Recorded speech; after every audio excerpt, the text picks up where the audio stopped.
front of me is Realme 9i, and today I would like to show you how you can switch on or off automatic screen rotation on this smartphone.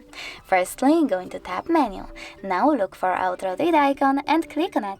As you can see, now it's white. That means that auto rotation is off, but you can always turn it back on by tapping on the same icon. If you wish to, you can always go into settings as well, select display and brightness, scroll down a bit and tap on the switcher next to auto rotate feature. If the switcher is gray, that means that auto rotation is off, but you can always turn it back on by tapping on the same switcher.